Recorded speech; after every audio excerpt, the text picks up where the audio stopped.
तो केमिति अछंती आपण माने आज आमे फॉरेस्ट गार्ड फॉरेस्टर आउ एक्साइज कनेस्ट रो जो कंबाइन एग्जामिनेशन टी बाहरी अछि ताहा केवली निर्भुल भाବରେ अप्लाई करिवा पूरा प्रोसेस स्टेप बाय स्टेप रे आपण को जणाई देबी ओ ट्रिपल एससी वेबसाइट टी ओपन करिवे ओपन करला परे ऊपर थिबो लॉगिन आउ अप्लाई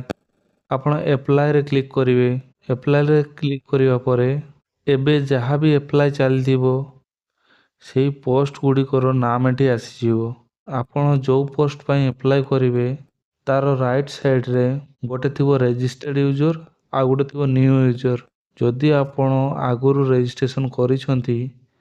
तेबे आपण डायरेक्ट निजर यूजर नेम की मोबाइल नंबर की ईमेल आईडी देकी एवं पासवर्ड दे लॉगिन करि परिबे जदि आपण न्यू यूजर केबे आपण अप्लाई करि नांती ओ ट्रिपल एससी रे तेबे एई जो न्यू यूजर लिखा आइछि सेठी क्लिक करिवे तापर एठी आपण को अप्लाई डिटेल्स टी देथिवो एटा आपण भलो भाबरे पढि नेबे ता तळको आसिला परे एई टिक टा क्लिक कर देबे तापर प्रोसीड टू रजिस्ट्रेशन रे क्लिक कर देबे तापर ओके रे क्लिक कर देबे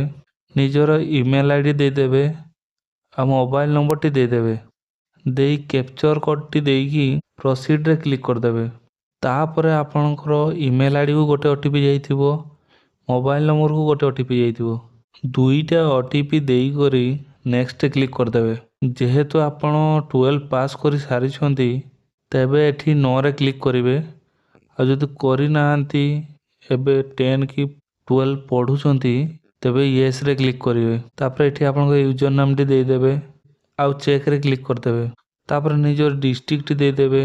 तापर आपण जो पोस्ट पे अप्लाई करछंती ताहा सीरियली प्रेफरेंस दे देबे एई एरर गुडी को मारिकी जदि आपण एज रिलैक्सेशन पाउछंती तबे एठी क्लिक करिवे ना तो एटा ब्लैंक छाड़ देबे तापर आपण को डेट ऑफ बर्थ टी दे देबे आपण को first name middle name last name टी दे देबे आपण को गार्डियन फादर की हस्बैंड क्लिक कर देबे फर्स्ट नेम मिडिल नेम आ लास्ट नेम टी दे देबे तापर mother first name middle name आ लास्ट नेम टी दे देबे ईमेल आईडी आ मोबाइल नंबर टी दे देबे एठी आपण को यूजर नेम टी आसी जीवो पासवर्ड टी दे देबे पासवर्ड टी आपनकर 7 डिजिट रु 16 डिजिट भीतर हेइतबा दरकार एग्जांपल मु जो स्क्रीन देइछि सेही टाइप रो तापर निजर सिग्नेचर टी अपलोड कर देबे 20 केबी रु 50 केबी मध्ये रे सिग्नेचर जेपीजी टी हेइतबा दरकार तापर कैप्चर कोड टी देई आई डू रे क्लिक करी प्रीव्यू रे क्लिक कर देबे प्रीव्यू रे क्लिक करला परे एठी ओके रे क्लिक कर देबे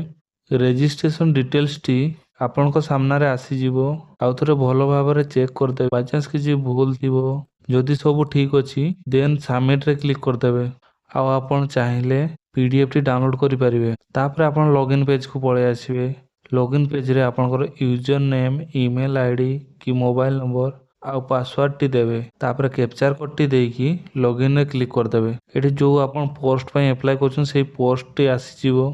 आपण प्रीव्यू रजिस्ट्रेशन रे क्लिक करिवे ओके रे क्लिक करिवे एठी आपण को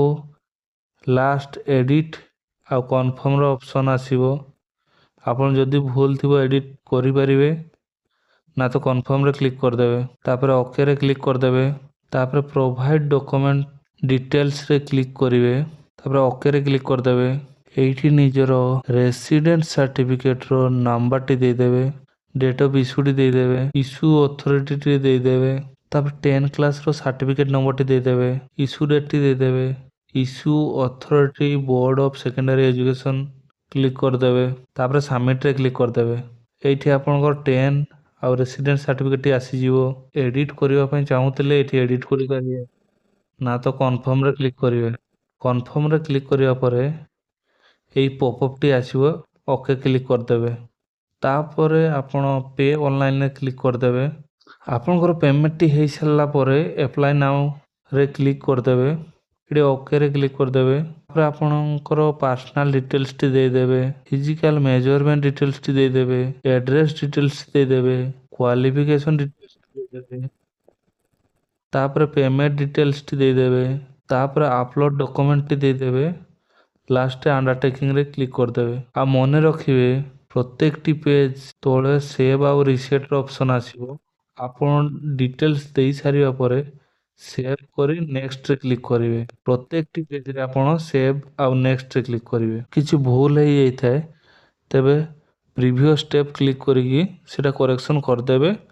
ଆଉ ସେଭ୍ ଆଉ ନେକ୍ସଟରେ କ୍ଲିକ୍ କରିଦେବେ। ଫାଇନାଲି ସବୁ ଚେକ୍ କଲା ପରେ ଆଇ ଆକ୍ସେପ୍ଟରେ କ୍ଲିକ୍ କରି ପ୍ରିଭ୍ୟୁ ଆପ୍ଲିକେସନ୍ ଫର୍ମରେ କ୍ଲିକ୍ କରିଦେବେ। ତାପରେ ଆପଣଙ୍କ ସାମ୍ନାରେ ପୁରା ଫର୍ମଟି ଆସିଯିବ। ଯାହା ବି ଡିଟେଲ୍ସ ଦେଇଛନ୍ତି ସବୁ କିଛି ଆସିଯିବ। ସବୁ କିଛି ଠିକ୍ ଥିଲେ ସବମିଟ୍ ଆପ୍ଲିକେସନରେ କ୍ଲିକ୍ କରିଦେବେ। ତାପରେ ଏହି ପପଅପ୍ଟି ଆସିବ। Do you want to submit your application? Once you submit you can not edit. ଯଦି ଆପଣଙ୍କର ସବୁ ଠିକ୍ ଠାକ୍ ଥିବ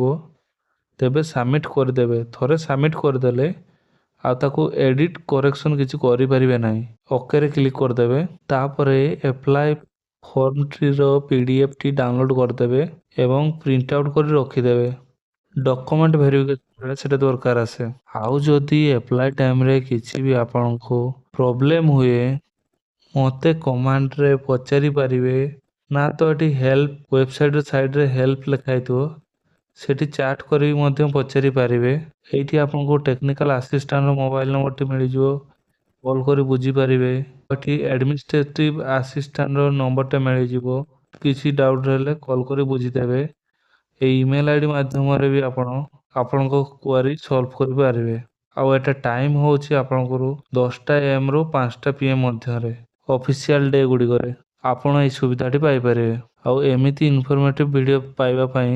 ଆମ ଚ୍ୟାନେଲକୁ ସବସ୍କ୍ରାଇବ୍ କରି